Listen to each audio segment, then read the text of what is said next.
The question is, how can we rationally and internally grasp that when we are serving the religion and undertaking acts big or small that are with the intention of raising the banner of Islam and truth, that this does not add to the glory or greatness or splendor of the religion? Like, rationally speaking, first of all, on the rational level, how do we understand this? And then on the akhlaqi level, how do we make sure we get rid of this negative understanding? How can we truly undo this thought inside our hearts? Somebody is working, for example, to serve a mosque. The mosque is built, the mosque is thriving, but then they have to say that this did not add to the glory of the religion. How do they understand that? This goes back to the issue of humility, tawadu. And also, we have discussed this issue of spiritual poverty, which is connected to tawadu. Basically, we are servants. We are totally dependent on Allah subhanahu wa ta'ala. Ya ayyuhan nas antumul fuqara'u ila Allah. We are all poor and dependent on Allah subhanahu wa ta'ala. We are like shadow. The one who owns the shadow is God. If we run, it's because the one who has this shadow is running, and we run us. If we stop, it's because of him. I'm not saying that we don't have free will. We have free will, but our power, free will, life, everything good comes from him. If there is anything good coming from us, we owe him to God. So we should never be thinking that we have obliged Allah subhanahu wa ta'ala, we have had a favor upon Allah subhanahu wa ta'ala, or Allah needs us. Without us, he could not make, for example, his religion strong. No, if I have really helped religion, which is if, because many times we think we have helped religion and we have not, maybe even we have harmed, but if, suppose someone has really helped religion, he has to be grateful that this opportunity was given to him. We say in dua in the months of Ramadan, in one of the du'as, Allahumma ja'alni mimman tantasiru bihi ladinik, wa la tastabdil bi ghayri. Oh Allah, please include me among the people with whom you help your religion. Help comes from Allah. We should try to be the channel. Rain comes from heaven. You can be a channel to make it reach other people, or you can block it. So this doesn't mean that we have no role, but this means that the greater role is played by Allah subhanahu wa ta'ala, and we are dependent on him, and under him we may do something good, which is at most channeling goodness that comes from him to other people, channeling the light or guidance or knowledge that comes from him to other people. This is the maximum role that we can play.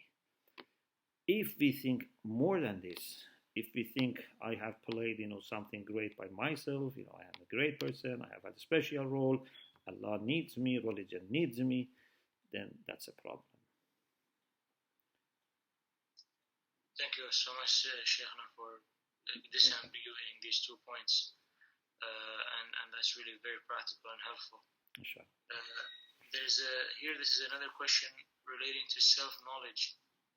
In chapter 10 of the textbook, the representative of Allah on earth, which is called the representative of Allah on earth, after discussing the aspect of how Allah subhanahu wa ta'ala shows the angels the merits of human beings by commanding Prophet Adam alayhi salam to share his knowledge.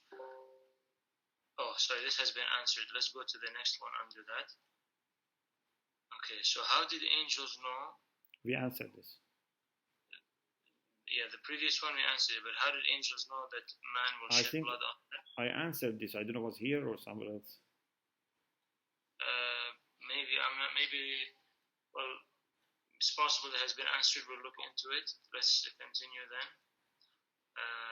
I can answer anyway if it was not here. I remember last webinar this was there, but maybe it was answered in the retreat somehow or something. Maybe. I'm not sure. So the question is that how angels knew that the progeny of Adam would shed blood and do mischief. أتجعل فيها من يفسد فيها ويسفك الدماء. And we said that there are different possibilities.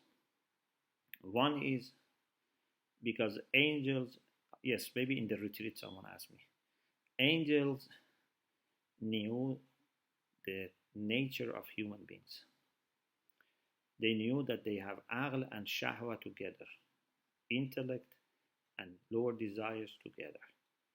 Therefore, because they are free, they can do good, they can do bad. They can make good choices or bad choices. So they could see that it's almost certain that not everyone is going to be virtuous and moral. Some are going to be also vicious and corrupt, because they knew the nature of human beings.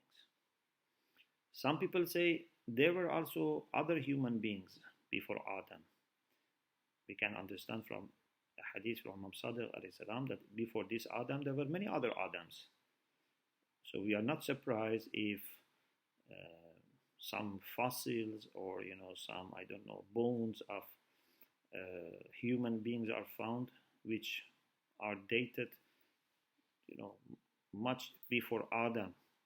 Of course, in Islam we don't fix the date for the existence of Adam alayhi salam, but in the biblical sources the date is not tens of thousands of years. Maybe about like 6,000 years, for example, before Jesus or something like this. So it's not 100,000 years before. Of course, in Islam we don't fix, but anyway, we are not surprised, because according to Imam Sadiq, before this Adam there were other Adams. Our generation or our lineage comes from Adam alayhi salam. So they had seen previously other human beings, and they had done mischief. And philosophers and logicians say, حُكْمُ الْأَمْثَالِ فِي مَا يَجُوزُ وَفِي مَا لَا يَجُوزُ وَاحِدٌ. When two people or two things share the same nature, then what is possible and likely or what is unlikely would be the same. If a human being cannot fly, another human being also cannot fly, because they are the same in nature. If a human being is mortal, another human being is also mortal. If a human being can do mischief, another human being also can do mischief. The third is that maybe they had ilm al-ghayb, because angels seem, according to Muslim philosophers, especially contemporary philosophers, they are mujarrad. For them there is no past, present, future. So they can see future and they can see present, they can see the past at the same time, because they have no time. For us it's past, present, future. So maybe they were aware of the problem in the future. So in any case, there are different possibilities which make it very understandable how they said أَتَجْعَلُ فِيهَا مَنْ يُفْسِدُ فِيهَا وَيَسْفِكُ الدِّمَاءَ.